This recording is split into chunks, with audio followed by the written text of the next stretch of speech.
Gracias. Hola, ¿cómo están? Buenas tardes a todos. El día de hoy nos encontramos en nuestro programa de streaming jurídico, lo que nadie te explicó del derecho civil y familiar. Y me encuentro con la juez Laura Cortés Serrano, que el día de hoy está con nosotros. Vamos a platicar de la posición que pudieran surgir de una y de otra, desde una óptica sustantiva, pero también procesal. Laurita, ¿cómo estás? Buenas tardes. Hola, buenas tardes a todos. Gracias, Alex. Pues aquí estamos como cada martes. Como cada martes. Perfecto, Laurita. Bueno, pues, ¿qué tienes que decirnos al respecto de la posesión? A ver, cuéntanos. Pues mira, cuando en derecho civil hablamos de posesión, habría que distinguirla de la propiedad, ¿no? Tendríamos, yo creo que partir de eso. Porque la propiedad, a ver, como normalmente o como nos la explicaron en la licenciatura, ¿no? La propiedad de qué elementos se componen, ¿no? De este derecho de usar, de disponer, de poseer. Entonces, tendríamos yo creo que partir de ello, ¿no? No estamos hablando de propiedad, sino simplemente de poseer, de ocupar, de detentar, pero no todas las posesiones pues son iguales, por eso es que estamos hablando de esta distinción, ¿no? Posesión originaria, posesión derivada, porque no en todos los casos estaríamos hablando de lo mismo. Pero simplemente cuando hablamos de poseer es pues, tanto así como pues yo tengo aquí esta botellita de agua, la tengo entre mis manos, la estoy poseyendo, pero no necesariamente es mía, ¿no? Sí, justamente hablando de un tema de posesión, pues efectivamente es tener el bien. Puede ser un bien mueble, un bien inmueble, no hay una distinción específica. Y bueno, en muchas ocasiones nosotros le restamos mm, eficacia a la posesión, porque en algunas ocasiones ya se va conectando con nosotros el símbolo. Sí.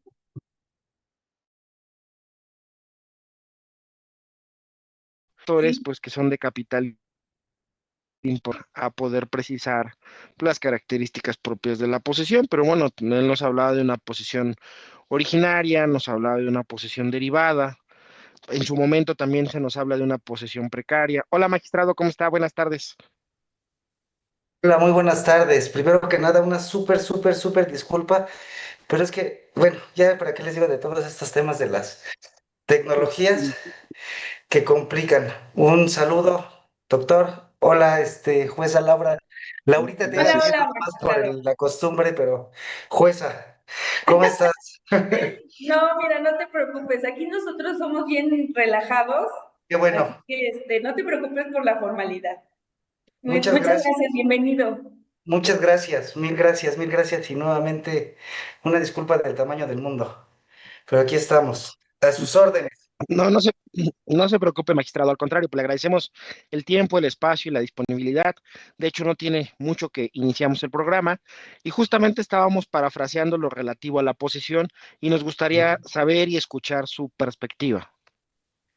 Ok, bueno.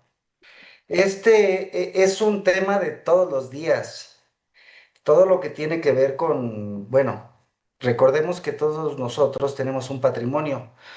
Decían que es esa posibilidad de tener activos, pasivos, siempre y cuando sean valorables en dinero. Y ese patrimonio, pues muchas veces necesitamos defenderlo o protegerlo, tanto de otras personas que de manera legal llegan a ocuparlo como de manera pues no tan legal, ¿no? Sin la autorización o sin el permiso de quien debe darlo.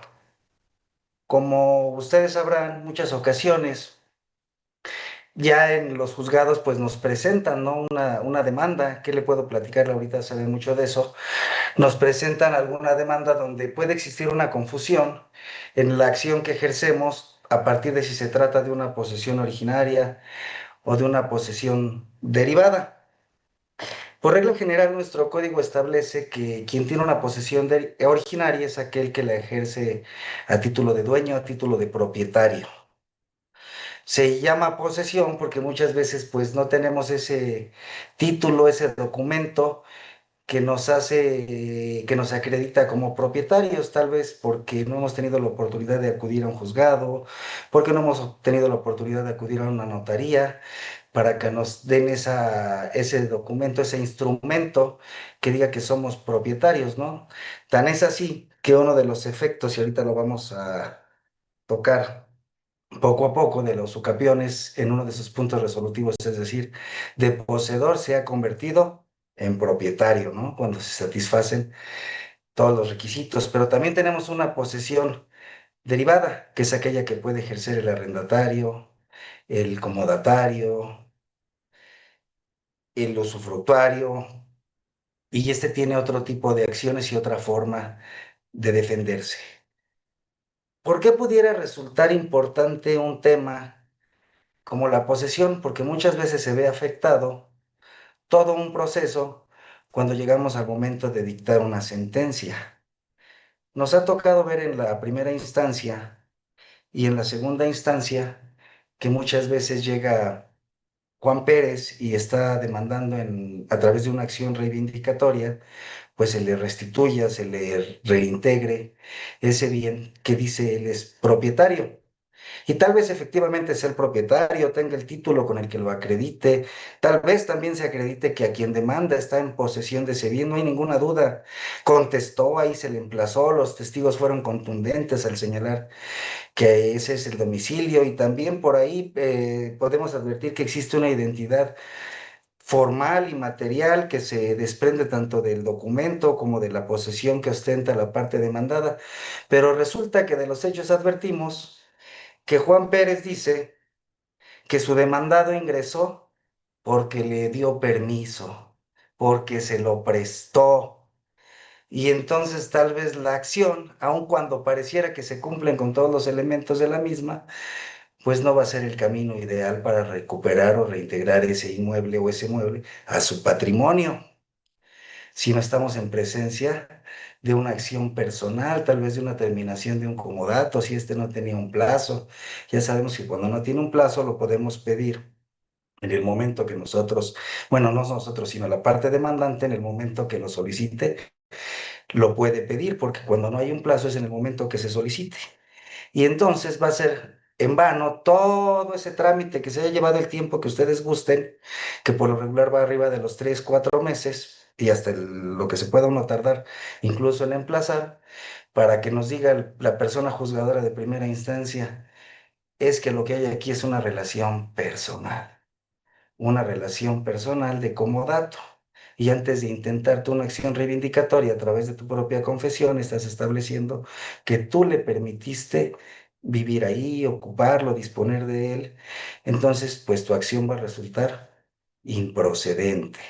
Creo que ahí es donde pudiera radicar la importancia de hacer la diferencia entre una posesión originaria, una posesión derivada y de las acciones que podemos llevar a juicio para poder lograr la restitución de los bienes. Hay una figura que desde mi perspectiva es un tanto cuestionada y a la que nos podemos enfrentar todos los días, como es el arrendamiento de inmuebles. Y ahí podemos estar en presencias de acciones personales que pueden ir desde el cumplimiento, la rescisión, la resolución, la terminación e incluso nuestro código actual prevé un juicio especial de desahucio. O sea, respecto de una misma figura jurídica, podemos acceder a 5 acciones diferentes. Y ese es el ejemplo del arrendamiento. Tenemos que, tratándose del desahucio, dice que por la falta de pago de más de 2 mensualidades, podemos instar esta acción y que lo único que debemos de acompañar es el título, el contrato de arrendamiento o el título o documento que justifique ese arrendamiento, que pueden ser unos medios preparatorios a juicio, se me ocurre ahorita, tal vez unos recibos de pago de ese arrendamiento que se adminiculen y se puedan reforzar a través de alguna confesión o de alguna testimonial. Estoy para lo que me vayan diciendo, ¿eh? En el momento que ustedes me quieran interrumpir, comentar algo, para eso estamos. Y bueno, ¿qué características pudiera tener a lo mejor esta acción? que si al momento del emplazamiento el inquilino paga, pues ahí se acaba el procedimiento. O tal vez que conteste y presente documentos con los que acredite que ha pagado, y si a la parte actora se le va y no los objeta, pues también ahí puede ser que termine ese tipo de procedimiento especial. O que incluso si una vez que se han logrado acreditar los elementos del desahucio, que no es otra cosa más que la existencia de esa relación contractual, relación personal de arrendamiento y la falta de pago, que en este caso corresponde al inquilino acreditar que sí ha pagado, aún en la diligencia propiamente de lanzamiento, pues puede satisfacer esas deudas que tenga pendientes, esas rentas que tenga pendientes, y se acaba y va a seguir vigente esa relación de arrendamiento. Esa es una de las características que podemos encontrar con relación a las acciones personales y algunas figuras jurídicas como el arrendamiento. También podemos estar en presencia del cumplimiento. ¿Que se necesita acreditar? Pues también que tenemos esa relación personal de arrendamiento y que yo, que estoy demandando, estoy en el cumplimiento de mi obligación, como puede ser el que yo ya te otorgué el uso y disfrute del bien al cual yo me comprometí en el contrato, que este bien cumple con todas las características para las cuales se te arrendó y que no requiere alguna mejora o alguna cuestión a las cuales estoy obligado en mi calidad de arrendador, y que tal vez tú como arrendatario no me estés pagando esa renta puntualmente, que esencialmente es la obligación principal en ese tipo de contratos, y te puedo exigir que cumplas con ese contrato. También podemos estar ante la presencia de la rescisión. A lo mejor como tú me has dejado de pagar de manera reiterada, pues a mí ya no me interesa que cumplas, más bien me interesa que ya desocupes, me reintegres mi bien y que aparte me pagues lo que tenemos pendiente. Pero ahí hay que atender también a la cuestión de estar certeros de que se hizo un requerimiento, si no existe un lugar de pago debidamente definido, de que te pongas al corriente de tus rentas. Es decir, una interpelación para que tú sepas que ya te estoy requiriendo puntualmente ese pago. Sería un requisito extra a la relación contractual, a la exigibilidad de la obligación, porque yo te estoy permitiendo usar y disfrutar de ese bien, que ya estés notificado que no estás pagando, y tendrás tú que acreditar, o el demandado tendrá que acreditar que sí está realizando esos pagos. De no hacerlo, pues va a proceder la rescisión, que ya tiene un efecto distinto, que es que se concluya esa relación contractual a partir del incumplimiento. Pero sí, adelante. Magistrado, en estos supuestos, perdón, en estos supuestos que usted nos está dando, ¿qué tan importante o qué tanto recomendaría usted los medios preparatorios a juicio? ¿En qué sentido exactamente quisieras incorporar Pa- los medios pa- pa- preparatorios de juicio? para efecto de poder saber cuál es la posesión y en qué tipo ejercen la posesión. Ok, ya sé para dónde vamos. Cuando estamos dudosos por alguna situación, pues efectivamente existen esos medios preparatorios a juicio, donde citamos a aquella persona a la que pretendemos demandar para que bajo protesta de decir verdad declare su calidad de esa posesión o de esa tenencia respecto de determinado bien.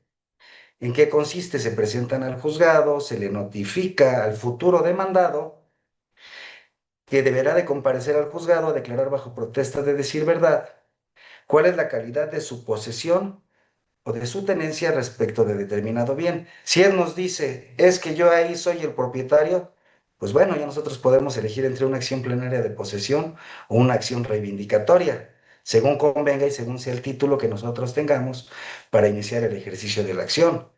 Tal vez pueda decir, es que yo ahí vivo porque quien me cita estos medios preparatorios a juicio es mi papá o es mi mamá y existe una dependencia económica o existe una dependencia que nace de las relaciones familiares.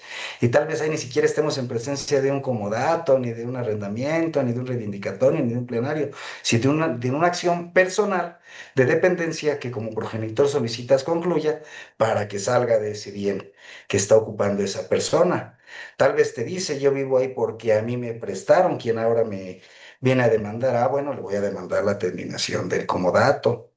Tal vez dice, yo le estoy pagando una renta de tantos días. Ah, bueno, entonces ya puedo elegir por la terminación del contrato de arrendamiento. Sí es muy importante y sí son prácticos esos medios preparatorios a juicio, sobre todo cuando no tenemos nosotros un documento que avale exactamente cuáles son las razones por las que esa persona está ocupando determinado bien. Creo que es una pregunta muy atinada y que nos puede evitar muchos dolores de cabeza durante el transcurso de un proceso y saber exactamente a qué vamos a limitar nuestra litis ante la persona juzgadora.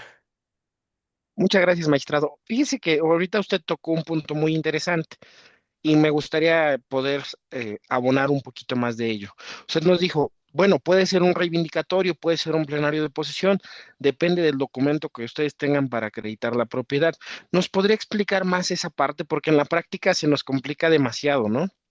Ok, bueno, dicen que el que puede lo más, puede lo menos. Entonces, por regla general, quien puede ejercer una acción reivindicatoria, pues siempre podrá ejercer una acción plenaria de posesión. Muchas veces se ejerce la acción plenaria de posesión porque tenemos lo que podríamos llamar un título imperfecto, es decir, un documento que esté perdón, una posesión que esté en vías de prescribir para convertirse en una propiedad, o un documento el cual posiblemente no satisface todos los requisitos, ¿no? Tratándose de inmuebles requiere que sea en escritura pública y tal vez no tenemos esa escritura pública porque por alguna razón lo hemos dejado y lo único que tenemos es un contrato de compraventa, un contrato de donación, algo que nos da ese derecho para reclamar de aquel tercero, de aquel demandado, la reincorporación del bien. Aquí lo que podríamos encontrar también es la diferencia de los elementos que debemos de acreditar en una y en otra acción. Como ustedes saben, tratándose de una acción reivindicatoria, pues son tres los elementos que tenemos que probar, que es la propiedad de la cosa que se pretende reivindicar. ¿Con qué documento? Con el que tengamos. Lo ideal es que sea un título que sea bastante y suficiente, que nos haya ya declarado propietarios, como puede ser una sentencia y por la cual se haya dilucidado acerca del tema de la usucapión. Ese es muy común. O aquel que celebramos, ¿cuántas veces no nos encontramos los documentos donde la Comisión de la Regularización de la Tenencia de la Tierra nos entregó en propiedad a diversas personas determinados inmuebles? También ese es el título de propiedad que viene con un contrato de compraventa, ya se elabora ante un notario, ya tiene todas esas, ya cumple con todas esas finalidades que se requieren para establecerse como propietario y que al estar inscritos en un registro público de la propiedad, no quiere decir que constituye un derecho, pero sí hace público y hace a la vista de todos quién es el propietario de ese inmueble. En un segundo momento tendremos que acreditar que la posesión de ese inmueble la tiene la parte demandada. Y aquí se puede tratar de un total o se puede tratar de una fracción. Y aquí ya vamos a ir determinando durante nuestra estrategia de demanda y de pruebas cuáles son aquellas que vamos a ofrecer para acreditar efectivamente esa posesión de la parte demandada. Y finalmente la identidad, que como ya habíamos comentado, se divide tanto en una identidad formal como en una identidad material. La identidad formal va relacionada con que ese bien que se pretende reivindicar coincida completa y absolutamente con el documento que nosotros tenemos, mientras que esa identidad material con el bien que está poseyendo la parte demandada. También aquí vale la pena establecer que aun y cuando se traten de fracciones, quien la pretende no tiene la obligación de precisar desde su escrito inicial exactamente esas medidas, esa superficie, todo lo que constituye esa fracción, pero sí lo deberá de acreditar durante todo el proceso. Por otro lado, tenemos la acción publiciana o la acción plenaria de posesión.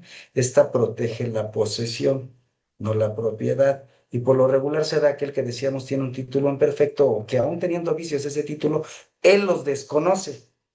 Y ese sería su justo título, aquel que nos permite transmitir o recibir la propiedad de algún bien.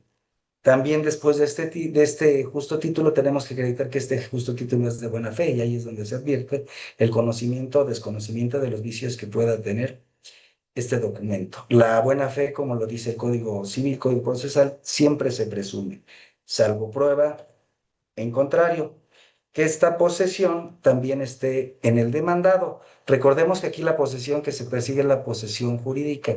No es necesario acreditar que se había estado la parte actora necesariamente en una posesión material antes de iniciar el ejercicio de la acción plenaria de posesión. Y finalmente, que se tenga un mejor derecho para poseer que la parte demandada.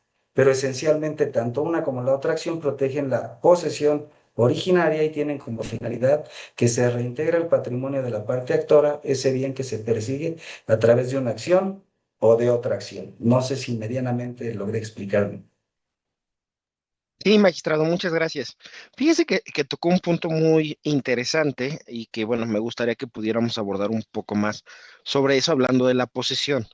¿Qué tipo de posesión te genera una inmatriculación administrativa? Pues estás como dueño, es una posesión originaria. Exacto. Así lo dice el artículo y aquí lo tengo. No habla de la inmatriculación, sino habla de la posesión. El artículo 5.29 dice que el que lo posee a título de propietario tiene una posesión originaria, el otro una posesión derivada. Derivado. En el ejercicio de una acción, cuando nosotros partimos de una inmatriculación administrativa, magistrado, ¿cuál sería si habláramos de que queremos recuperar la posesión y la otra parte refiere que es a título de propietario? ¿Incidiría de alguna manera en el estudio de los títulos que fueron en inmatriculación administrativa? Pues aquí habría que partir la parte demandada, ¿qué título tiene?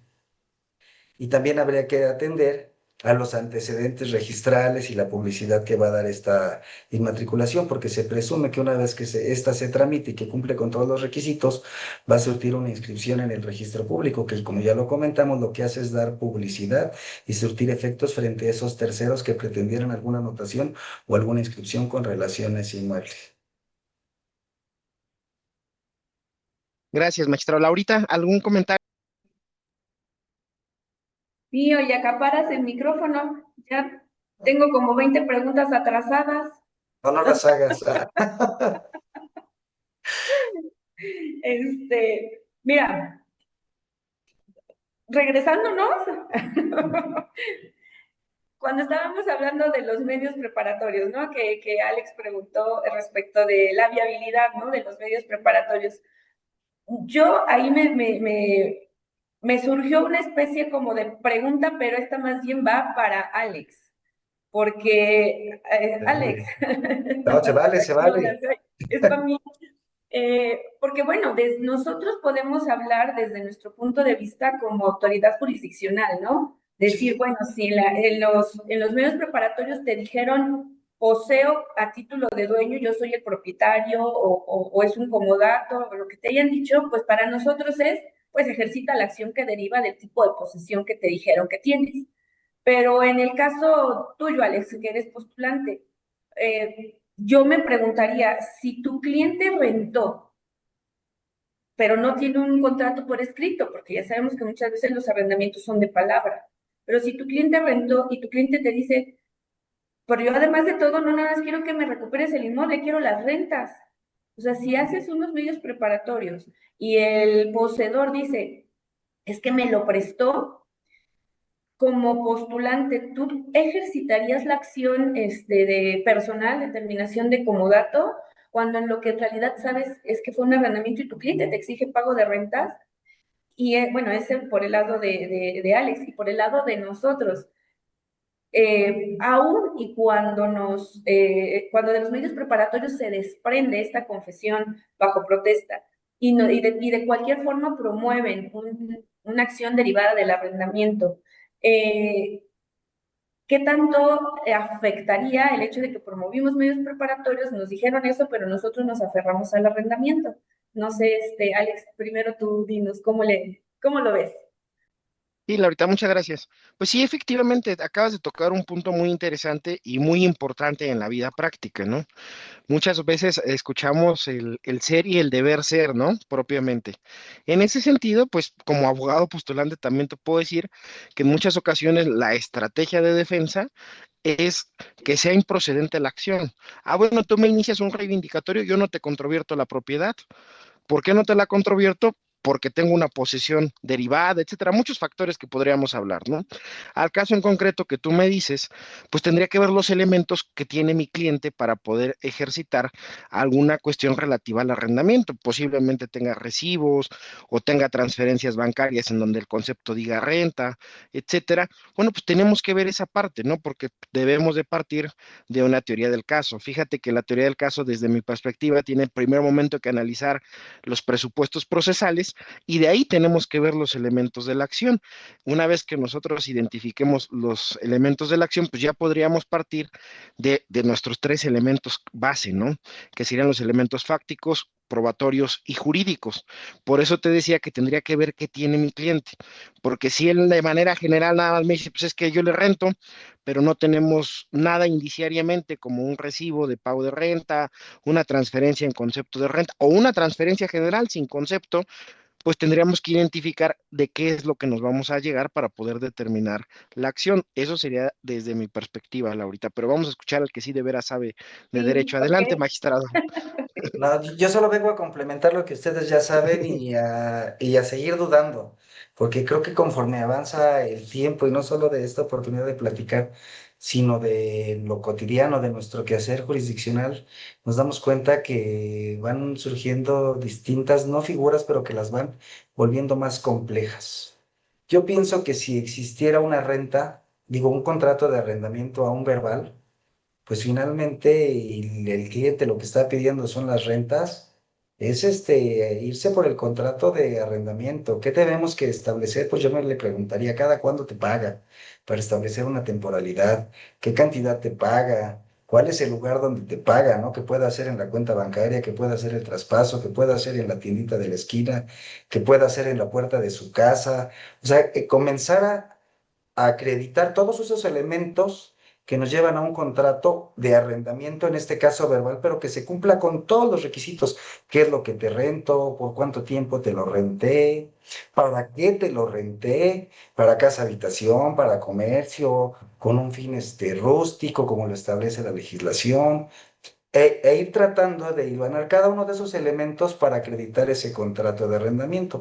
Pienso que aún y cuando a la persona juzgadora le presentaran unos medios preparatorios a juicio donde conteste que es que le prestaron y que pudiera parecer un comodato, pero la parte actora intenta un contrato de arrendamiento, se debe de admitir y se debe de tramitar, porque al final del día ya tenemos una certeza de que esa persona está ocupando ese inmueble. Y finalmente, si yo como actor decido asumir la carga de la prueba, que finalmente la voy a tener, pues trataré de acreditar esa relación personal de arrendamiento para recuperar pues esas rentas que tengo que demostrarle a mi cliente que me dijo que le debían. Yo sí pienso que podría ser aún y bajo la diferencia del sea comodato o sea arrendamiento. Ok, Agarrarme de los muchísimas elementos que ya gracias. tengo. Sí, porque puede, digo, es que puede en algún momento ser complicado para el postulante, ¿no? Decir, chispas, es que me dijeron, no me dijeron arrendamiento, me dijeron otra cosa y ahora cómo recupero rentas. Te presento la demanda, ¿me la van a admitir o qué va a pasar? Porque aquí dijeron, en confesión judicial dijeron otra cosa y no arrendamiento. Entonces, la respuesta es, de todas formas podemos ejercitar alguna acción derivada del arrendamiento siempre y cuando cuidemos en acreditar los elementos del arrendamiento, ¿no? Y me iría a otro ejemplo como para tratar de ilustrar este punto, a ver qué les parece. Yo llego y pretendo una acción reivindicatoria y puede contestarme y decirme, pues serás el propietario, pero yo estoy poseyendo otro bien distinto. Y finalmente, como actor, sigues teniendo la carga de la prueba en una acción real, en una acción personal, de acreditar los elementos de tu acción, ya sean de la relación contractual o de que efectivamente existe esa posesión del demandado, esa identidad del bien. O sea, al final del día, esas cargas probatorias ahí van a estar. Tú hablabas, Alex, al inicio al contestar la pregunta que nos hace Laurita. Dice, fáctico, probatorio y jurídico. Bueno, Pues necesito todos los hechos y esos me los tendrá que dar mi cliente. Me tendrá que decir exactamente cómo se desarrolló toda esa relación desde el punto de vista social, cotidiano, cultural, para que yo desde el punto de vista jurídico lo pueda incorporar en una figura establecida y contemplada de nuestro código, para que después decida cuál va a ser la acción que voy a ejercer, sea para una posesión originaria, sea para una posesión derivada, y todas las pruebas que yo necesito en este caso para acreditar que existe una relación de arrendamiento, como tú lo mencionabas, una transferencia, un recibo, incluso un pago de luz, no sabemos. X número de pruebas que pudieran incorporarse a un procedimiento. No sé si más o menos por ahí vamos caminando los tres en el mismo sentido. Sí, magistrado, gracias. Oiga, disculpe, ¿y cuál sería su perspectiva respecto de la posesión precaria? Ok, la que es un poquito menos que las posesiones y que estas surgen muchas veces de una relación de amistad, sobre todo de familia, donde se nos permite permanecer en un determinado espacio por, por X tiempo y en algún momento ya no lo están solicitando y nosotros no nos queremos salir. Pues a lo mejor ahí no podemos encontrar algunas figuras de estas, pero puede existir un derecho de habitación que a lo mejor nunca lo mencionamos, pero se permitió y en algún momento se tiene que terminar este derecho de habitación. Ya ni siquiera un derecho de uso, un derecho de habitación un poquito más pequeño, donde tú disponías de unas piezas para estar ahí, pero hoy día ya se terminó, yo ya no quiero continuar con esa relación y yo estoy acreditando que tengo un mejor derecho y te voy a pedir a través de la acción correspondiente que te retires. Que en este caso sería, pues vamos a concluir con ese derecho de habitación. Muchas gracias, magistrado. Fíjese que tenemos algunas personas que están ya aquí haciendo algunas preguntas en línea. Nos dice Charlie Gil Sánchez, saludos. Gabriela Michel, muy buenas tardes a todos. Shexit Naomi, saludos, masters. Y Alma González hace una pregunta y nos dice, si una vez agotados los medios preparatorios, de manera dolosa, cambian a las personas que viven en el inmueble, ¿cuál sería la medida ideal a efecto de recuperar la posesión? Creo que esa pregunta en primer término la tendrías que contestar tú como postulante. Porque recuerda que a nosotros ya nos llegan las acciones definitivamente planteadas, ¿no? ¿Qué es lo que se pretende? Y te lo digo de la mejor forma, porque pareciera que no, pero nuestras mentes se manejan un tanto distintas, porque tú persigues un objetivo. Cuando a ti te dan un asunto como postulante, tu idea es ganar o defender. No hay más. Y en el defender, ganar. En cambio, uno, como operador jurídico, por regla general, uno recibe ya la acción. Te vengo a proponer esto, persona juzgadora. Y el otro dirá, yo vengo a excepcionarme y a presentarte estas defensas. Y nosotros, bajo perspectivas de imparcialidad, vamos a resolver. Pero a veces es un tanto complejo dar una respuesta a la que tú me planteas. Yo creo que en este caso el que nos tendría que ilustrar eres tú. No sé qué pienses y de ahí partimos. Sí, Ya ya le me aprendí a regresó el Laurita, ¿ya balón. viste? Ya ves, ya viste, Alma, ya no vuelvas a hacer ese tipo de preguntas porque nos pones incómodos a todos. No, no, fíjese que es algo muy común y pues desgraciadamente en el ámbito jurídico, luego a veces yo les hablo de las chicanas jurídicas, ¿no? Que buscan pues cambiar a la mejor la dirección a través del número, que le ponen una variable 10A, 10B, 10C o interior tal, etcétera, y lo que nos dice ahorita Alma respecto de, bueno, pues es que yo ya le hice los medios preparatorios a juicio, ya comparecieron, pero pues ya en el juicio me dicen que ahora tales personas ejercen una posesión. Fíjese que en ese sentido mi perspectiva es que nosotros debemos de plantear al órgano jurisdiccional también la confesión judicial que ya hicieron ante autoridad. Si ellos asumieron ejercer una posesión, tendríamos que, desde mi perspectiva, o sea, yo ya te demandé a ti porque tú ya me aceptaste una competencia, me aceptaste una posesión, y si tú gustas, podemos actualizar el litisconsorcio pasivo necesario, pero al final del día, tú ya me ejerciste esta parte. Considero que esto también es una estrategia en muchas ocasiones, pues para el cumplimiento de las sentencias en ejecución cuando viene un lanzamiento, ¿no? Que metemos al tercero y que el tercero ya contra el último auto presenta por ahí un amparo y busca una suspensión respecto del mismo. Entonces, estas circunstancias nosotros debemos de trabajarlas, de hacerlas de forma adecuada en cuanto a seguir la litis y actualizar la litis consorcio pues, para efecto de que sean oídos y vencidos en juicio, pero ya de manera directa, pues con quien asumió la posesión ya ante confesión judicial.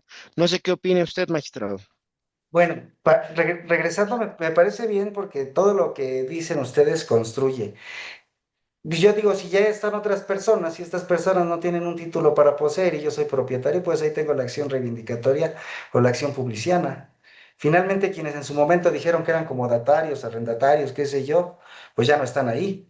Ya están unas terceras personas y serán esas terceras personas a las que voy a demandar y si están ahí sin derecho alguno, pues hay que exigirles que se salgan a través de una acción de carácter real. Eso es lo que me viene a la mente así de bote pronto. A lo mejor al término del programa o mañana por la mañana me voy a dar cuenta que puede haber otras opciones, porque esa es una de las fortunas que nos ofrece el derecho a lo que nosotros nos dedicamos, la posibilidad de ir generando nuevas estrategias. Por eso ahora, antes de presentar una demanda o antes de emitir un auto, es importante generar todo este tipo de reflexiones para hacer que resulte de la mejor manera. Porque bueno, tú a lo mejor podrás presentar una denuncia por falso testimonio, qué sé yo, ya en las áreas penales, pero al final del día, ¿qué es lo que quiere tu cliente? El inmueble. ¿Qué es lo que quiere? Las rentas. ¿Qué es lo que quiere? Lo que ya, lo que te fue a ver de origen, con independencia de las chicanas, como las llamaste, que pudiera ejercer uno u otro postulante, ¿no? Y a lo que nos exponemos las personas juzgadoras. ¿Te das cuenta? O sea, cómo a veces hay una falta de lealtad en el mundo de allá afuera con relación al ejercicio de las acciones que a nosotros nos la presentan. Y no se trata de decir si la persona juzgadora es buena, es mala, no, no, no, no, no, sino simplemente a lo que se enfrentan ustedes como postulantes y nosotros como personas juzgadoras. Pero medianamente yo contestaría si nos cambiaran a las personas de esa forma. No sé qué piense Mu- Laurita. Laurita. Pues es que sí, en efecto, o sea, para nosotros es un poco más, o sea, nuestro punto de vista es diferente, ¿no? Pero yo sí podría pensar, si yo estuviera del lado del postulante, si la persona que está actualmente en posesión no tiene ninguna relación personal con la parte actora, con quien se dice dueño, o que vaya a ser la parte actora, dependiendo si es reivindicatoria o plenaria, ¿no? Si no hay una relación personal, entonces podríamos concluir que sí podemos ejercitar una acción real, porque ¿de qué manera podrían oponerse si no hay un contrato que vincule al actor con los que están en la actualidad poseyendo? Y volvemos a caer a lo mismo, ¿no? Posesión originaria o derivada. ¿Qué título podrían oponernos si ejercitamos una acción real?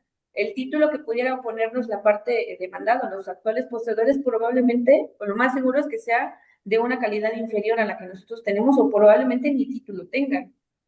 O si llegaran a tener un título, no nos vincula, porque tal vez esté con otra persona, a menos que sea falso, ¿no? Pero de otra forma, pues yo creo que la acción real sería la adecuada, porque no hay nada o no hay un contrato que impida la procedencia de la acción real porque ya es una tercera persona. Entonces, pero nada más sí habría que estar al pendiente, ¿no? Que cuando contesten, o sea, si le ejercitamos una acción real, cuando contesten, a ver si nos ponen un título y verificar si nos es oponible a nosotros. Está esa famosa jurisprudencia creo que es de la octava época, ¿no? El estudio de los títulos, que en esa jurisprudencia, nos explica, a ver, si la parte actora tiene un título y la parte demandada no, es insuficiente, pero si la posesión es anterior, hay que poner un título anterior a la posesión. Y luego, si la posesión viene del mismo origen, y entonces ahí nos va diciendo la jurisprudencia cómo vamos a analizar los títulos en este tipo de acciones. Entonces, también importante conocer esa jurisprudencia como postulantes, porque a veces se les escapa y a veces pueden decir, pues bien fácil, yo tengo una escritura, la parte demandada no, pero chispas, resulta que la posesión era anterior. Entonces ahí nos encontramos en un problema porque decimos, por si yo creí que lo tenía ganado porque yo tenía escritura, pues sí, pero la posesión era anterior, entonces si no estamos también al pendiente de esa jurisprudencia, entonces tal vez nuestra estrategia no sea la adecuada si no sabemos qué título nos va a oponer la parte demandada, ¿no? Entonces, importante también ese punto. Sí, muchas gracias, Laurita. Vam- fíjate que hay otra pregunta por parte de Alejandro Torres y nos dice, buenas tardes. Entonces, para ejercitar la acción de desahucio, ¿es indispensable llevar a cabo la interpelación judicial, aun si el contrato señaló domicilio para el pago? ¿Qué opina, magistrado? En el especial de desahucio no basta que tú comparezcas con un documento llamado contrato de arrendamiento, el documento que lo justifique y que reclames la falta de pago de más de 2 mensualidades. Eso es lo que da origen al juicio especial de desahucio sin mayor trámite. El trámite de el requerimiento más bien atiende a la rescisión de la acción de rescisión, de la acción personal de rescisión del contrato.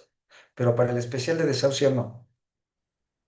Muchas gracias, magistrado. Aquí hay otra pregunta por parte de Alma González y dice, en caso de que el inmueble en cuestión haya sido fraccionado, ¿se tendría que llamar a juicio a todos aquellos que ocupan cada fracción?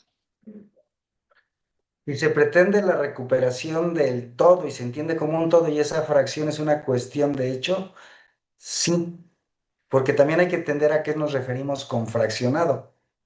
Por eso comentábamos que muchas veces se tiene una superficie de 1000 metros y el demandado únicamente ocupa 500, por la razón que tú quieras, por un arrendamiento, simplemente porque fue y se metió, porque cree que es el dueño, porque a lo mejor hasta lo cree. Bueno, pues tendrás que acreditar que esa fracción pertenece a esa superficie mayor que tú pretendes reivindicar a través de las pruebas correspondientes.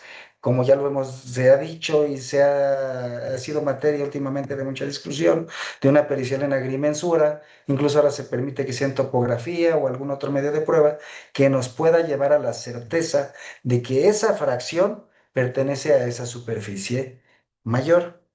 Y bueno, si tú pretendes la reivindicación de todo y está ocupada por X número de personas, pues tendrás que demandar a todos. Claro que en ese punto no sé si a lo mejor la pregunta vaya enfocada, perdónenme que me meta Adelante, así. adelante. Es que pueden suceder dos cosas, o que haya varias personas poseyendo el todo, o que varias personas estén poseyendo diferentes fracciones cada una, porque si están poseyendo diferentes fracciones, es posible que cada persona esté poseyendo por razones distintas. Entonces, ahí ya, desde mi punto de vista, creo que no habría un litisconsorcio pasivo necesario, voluntario quizá, pero necesario no, porque cada uno va a tener la razón de su posesión, mientras uno posee la fracción A por un arrendamiento, el otro tal vez por una compraventa y así sucesivamente. Entonces, yo creo que si la pregunta va enfocada en que son diferentes motivos de posesión, pues tendría que demandarlos a todos, sí, pero por separado, porque si lo junta, sería un litisconsorcio voluntario, pero no podría avanzar respecto de uno si no entablas la relación jurídico-procesal con todos. Entonces, habría nada más que distinguir, o no sé si nos podría completar la pregunta, si todos poseen simultáneamente y por la misma razón todo, o cada uno posee por cuestiones distintas, porque entonces ahí creo que el tratamiento que se le debe dar como parte actora debe ser distinto, ¿no? O no sé, Paco, no sé qué opinas tú. Comparto, y me viene el ejemplo, muchas veces pasamos y vemos algún inmueble que abajo tiene locales comerciales, arriba tiene habitaciones y atrás a lo mejor tiene un patio, ¿no? Posiblemente al de arriba le di permiso de vivir, posiblemente a los de abajo tengo un contrato de arrendamiento y posiblemente atrás como no tengo una cerca ya hubo alguien que me invadió ahí X número de metros y seguramente tendré que ejercer acciones distintas, unas de orden real y otras de orden personal. Y distinto sería el supuesto de que todos ellos de manera simultánea ocupen, y aunque ocupen diversos espacios, pero sea bajo una misma causa. Tendríamos que atender a todas esas particularidades. Coincido. Sí, muchas gracias, magistrado. Bueno, no ha complementado su pregunta, Alma, pero bueno, eh, nos dice otro, reparación de pantalla, es Coco, en una acción especial de desahucio respecto de un local comercial, ¿cuál es la vía y forma correcta de demandar el desalojo y en su caso el pago de rentas no pagadas? Bueno, si ya habla de especial de desahucios, es explícitamente un procedimiento especial que se contempla dentro del código. que dice que la falta de pago de más de dos rentas nos da derecho a demandarle a ese inquilino la desocupación y entrega del inmueble y, por supuesto, el pago de las rentas que estén adeudadas. Aquí lo que va a suceder es que se le da un plazo de 60 días para que desocupe de manera voluntaria. Si no lo hace dentro de ese plazo, pues bueno, también será acreedor al pago de daños y perjuicios que se hayan generado por esa ocupación, siempre y cuando se demuestre el ejercicio o la procedencia de la acción. Más, esta acción especial de desahucio pues tiene particularidades. 30 días en casa habitación, 60 días local comercial, 90 días si se trata de fincas rústicas para la desocupación y entrega. Y como decíamos, si yo veo ahí esa particularidad, si tú pagas, se termina. Pero también yo después de que termine eso te puedo demandar la rescisión por incumplimiento porque ya está acreditado que tú estabas en mora en todos los pagos de las rentas y ya no hay forma de que pruebes lo contrario. Y nos da para el ejercicio posterior a una acción de rescisión a través de un juicio ordinario civil, como actualmente todavía está planteado en nuestra legislación. Es decir, por eso decía que el arrendamiento es una figura que nos da para muchas cuestiones donde podemos involucrar una tácita de reconducción, una oposición, no sé, X cantidad de figuras con el ejercicio bajo una misma sola figura jurídica y bajo el ejercicio de distintas acciones rescisorias de cumplimiento, de incumplimiento, de resolución, de terminación, de continuación, no sé, la que gustes y mandes. Alex, Creo que está no te apagando tu micro. escuchamos. Perdón, fíjense que hace un comentario, también reparación de pantallas Texcoco, y dice, desde luego, solo que al ser un local comercial no es en la vía civil. ¿Qué opina usted, magistrado? Bueno, una cosa es el giro que tú le des y otra cosa es la relación que dio origen, que es un contrato entre particulares y si yo mi actividad, o el actor, vamos a decir el actor, no tiene como actividad el comercio y es el local, lo renta como en un arrendamiento normal de relación entre particulares, con independencia a lo que se dedique el demandado, el origen, lo que tú estás pidiendo es el cumplimiento de un contrato de arrendamiento del orden civil. Y eso es lo que da origen y nacimiento a la figura, a la acción civil. Gracias, magistrado. Dice, es respecto al local comercial, por eso me crea la duda, pero bueno, creo que ya quedó plenamente clara la Yo creo que respuesta. quiere ver si se puede excepcionar, que Yo creo sea por, de materia al decir mercantil y no civil, ¿no? sí, nos pregunta el licenciado Heriberto Mendoza. ¿Por qué en los juicios especiales de desahucio unos juzgadores autorizan embargo precautorio para garantizar el pago y otros no? El código dice que lo puede solicitar la parte actora. Y no es tanto que lo autoricen al juzgador, sino que lo solicite quien tramita el juicio especial de desahucio. Ok, Y que muchas deberá de gracias, otorgar una magistrado. garantía, por supuesto, en caso de no proceder, en caso que le demuestren que ya pagaron.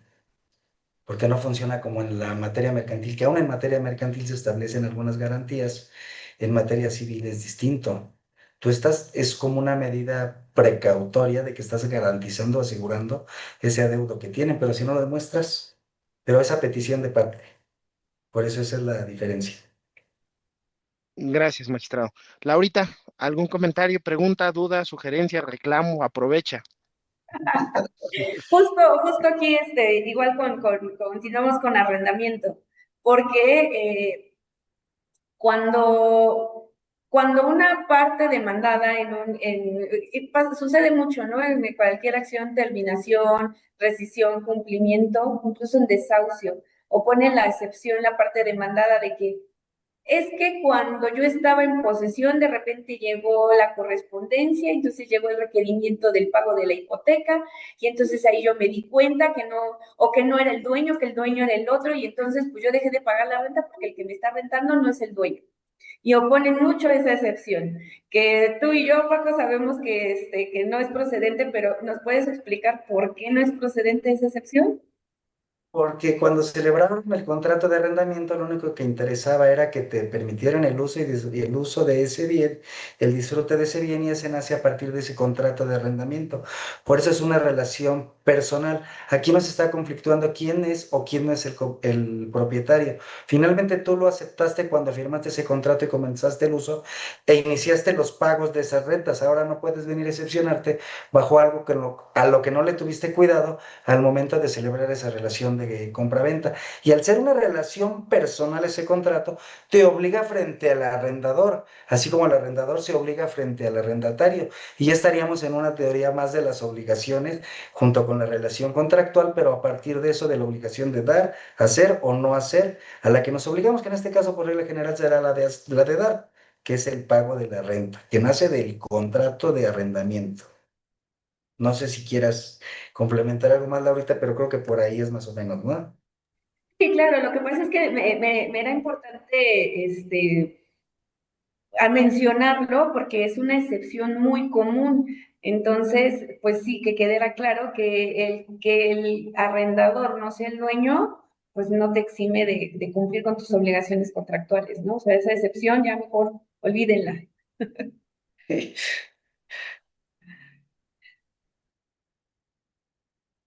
Tú, Aquí, allá. reparación de pantallas, Texcoco otra vez nos dice, muy amable, solo que promoví en civil y me desecharon, porque el juez consideró que el local es comercial por existir especulación comercial. Bueno, pues ya lo aclaró ahí, su señoría, ya fue muy claro. Y bueno, pues a veces yo creo que, aunque sea más trabajo para los magistrados, habría que interponer los recursos respectivos, ¿no? Por supuesto, yo creo que ni siquiera se debe de pensar si tenemos disponible algún mecanismo de impugnación porque consideramos que ese derecho nos asiste, hay que hacerlo valer.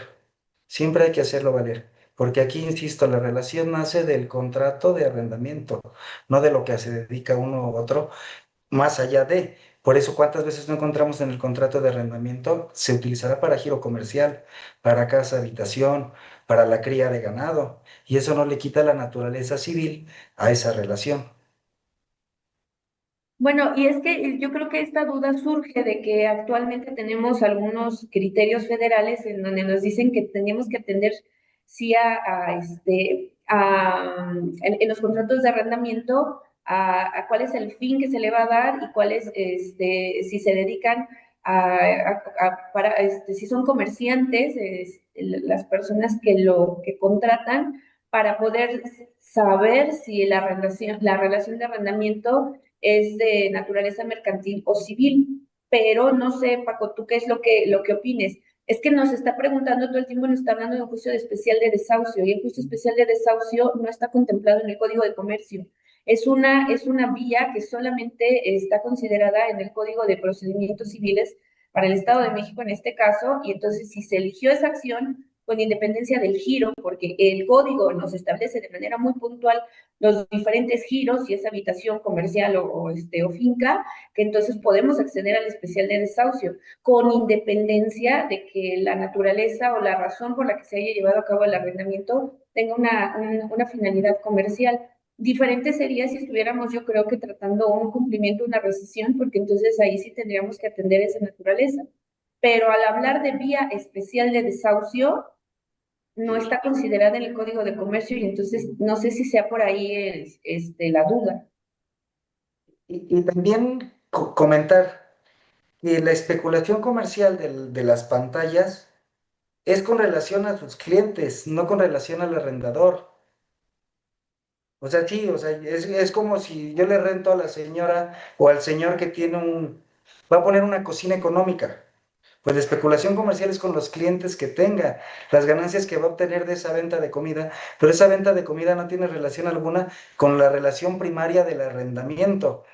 Y tan es así que, como comenta Laurita, en el código se establecen esos supuestos de casa habitación, comercio y finca rústica, pero más bien para efectos de la desocupación y entrega, no para determinar la competencia por materia. Está previamente definido y dice que es una competencia civil el juicio especial de desahucio. No sé si medianamente quede con lo que dice Laurita y con lo poco que yo ahorita complemento, pueda quedar medianamente satisfecha esa duda, que se satisfizo la inquietud de nuestro Ya, oyente. ya dirá, dirá la persona que nos está preguntando, pues cuando te llegue a la sala, Me lo admites. vemos. Le ordenas al juez que lo admita, ¿no? Sí, bueno, pone muchas gracias, en efecto es por una jurisprudencia.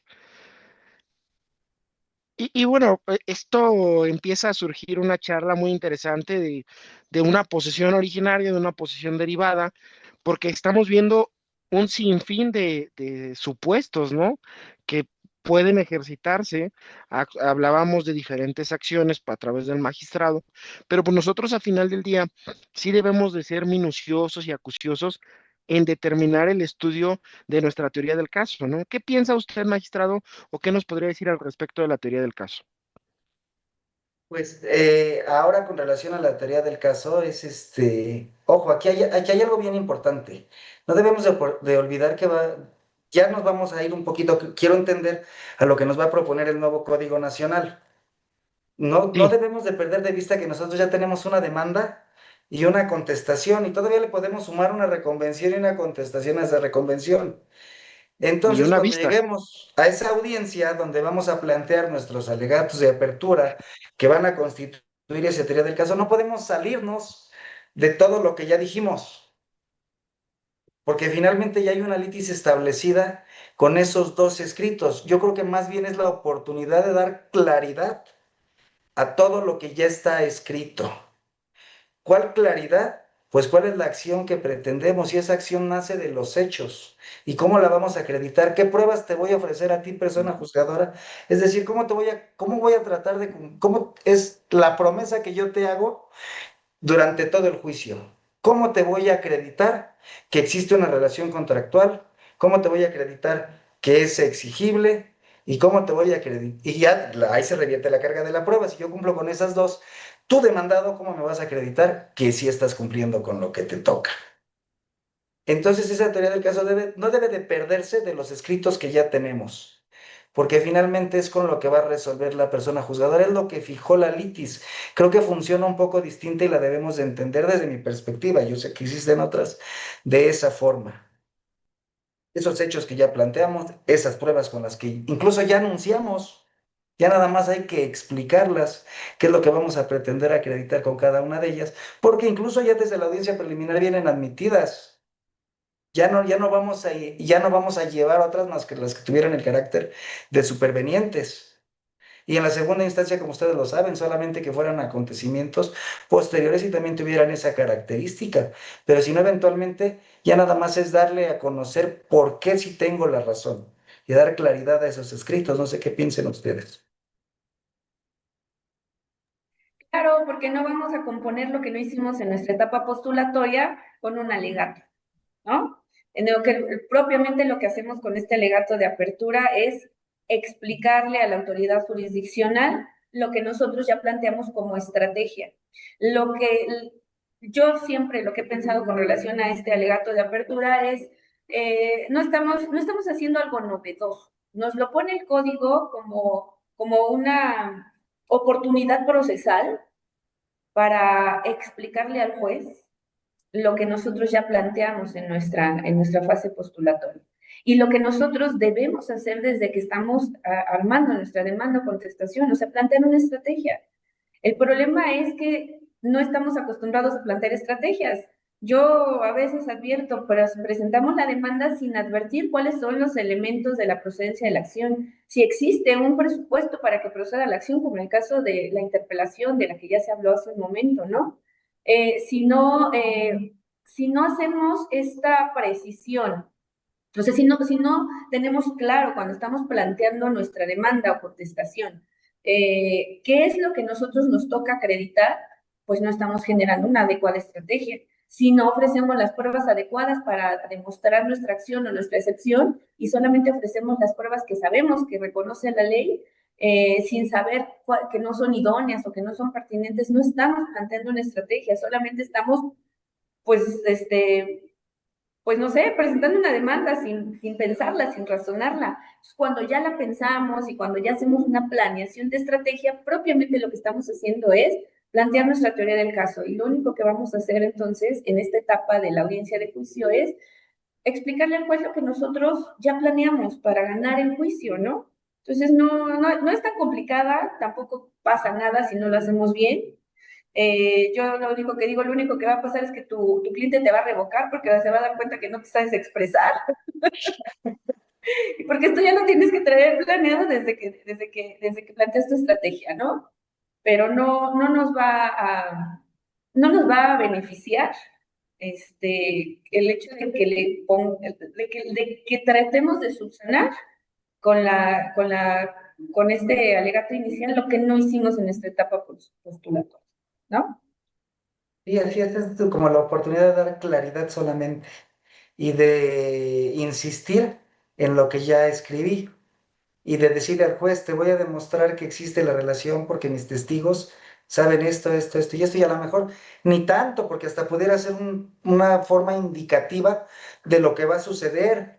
Y es una línea muy delgada cuando nosotros exponemos eso, porque incluso si yo le voy diciendo al juez de tal forma, pareciera que le estoy indicando a las personas que van a testificar, por dar un ejemplo, lo que tienen que contestar durante.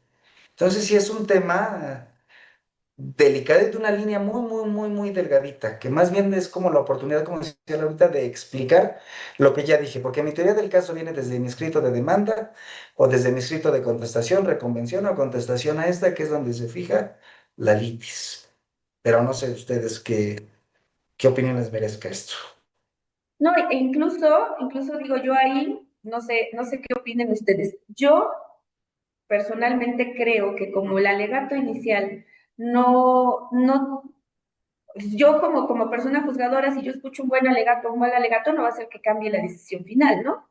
Es decir, que incluso el postulante, si en algún momento lo considera, renunciar a ese derecho, considero que es un derecho renunciable, que no afecta a colectividad ni orden público, nada, entonces es un derecho renunciable, y en su caso a lo mejor por no exponer su estrategia o por no caer en esa situación de ya le estoy soplando la respuesta a las partes, al testigo, o no me preparé, renuncio a mi derecho. Yo creo que también incluso podría pasar. Lo único que sí yo podría recomendar es, lo hagan o no lo hagan, pues hay que planear bien la estrategia, porque si no, pues o sea, van a estar perdidos. ¿Cómo ves, Sí, Alex? no, sí, claro, el tema de la estrategia pues es esencial, ¿no? Y si no lo llevamos, nos hablaba el magistrado de la contestación, de la demanda, la contestación, la reconvención, la contestación de la reconvención, pero yo siempre les he dicho, pues es que desde antes del planteamiento tendríamos que hacer este estudio y este análisis, ¿no? ¿Por qué lo decía atinadamente? Es que, pues tú me estás demandando un reivindicatorio y tú, pero en tus hechos me estás narrando que tú le entregaste la posesión. Híjole, entonces, a veces por no tener claros los elementos de la acción, pues confundimos y empezamos a mezclar y a narrar cosas distintas a los elementos propios de la acción, ¿no? Bueno, pues vamos a concluir, pero previo a concluir me gustaría saber, magistrado, si tiene algún comentario, alguna aportación extra. Pues el comentario es que estoy muy agradecido con ustedes por la invitación. Primero agradecer que me hayan esperado. A veces las cosas se complican un poquito más de lo deseado, pero les agradezco infinitamente esta oportunidad. La oportunidad de estar y la oportunidad de participar, la oportunidad de que se me escuche, de tener esta plática con ustedes dos, que creo que siempre construye y nutre, sobre todo porque tiene distintas perspectivas. Podemos ver en una misma figura, en un mismo ejemplo, distintas formas de abordarlo, distintas formas de examinarlo, aunque podamos compartir muchas. Eso creo que al final es lo menos importante. Lo más importante es donde tenemos diferencias. Y celebrar que hoy se pasa abiertos a la sociedad, a abogados y abogadas postulantes, ver que no necesariamente todos son o abogados o abogadas o estudiantes, sino también público que tiene la inquietud de saber qué es lo que se hace, por qué se hace y qué hace una persona juzgadora atrás de un escritorio e incluso ver ahorita, ¿no? Que las dificultades que pasa un postulante cuando ya le cambiaron la jugada, ¿no? Cuando fue y dijo que era arrendatario y después resulta que ya ni siquiera está en el inmueble, ¿no?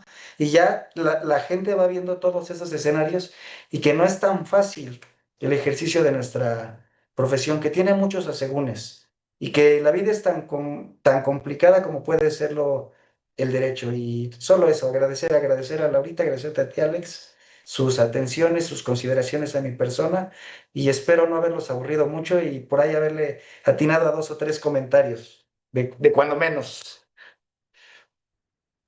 Muchas gracias, magistrado. No, al contrario, el placer y el gusto es de nosotros que haya aceptado la invitación y bueno, pues que se haya que se haya permitido explicarnos esta parte de la posición. Laurita, ¿algún comentario previo a concluir?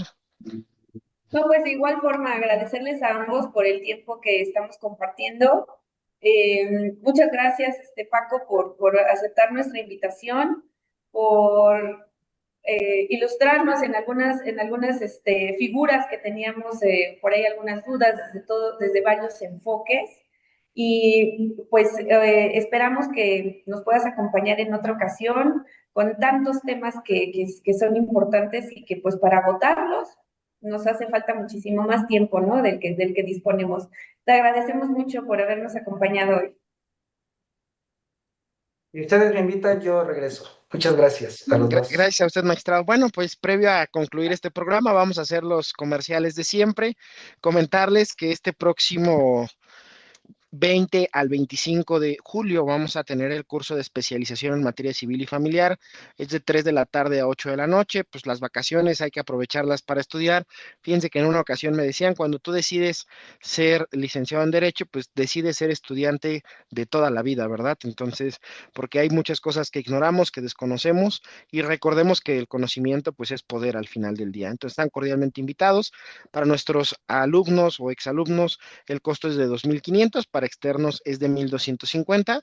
Y bueno, pues también darles la premisa de que sacamos un nuevo curso, taller de especialización en amparo familiar, y este va a iniciar a partir del 29 de julio de este año también.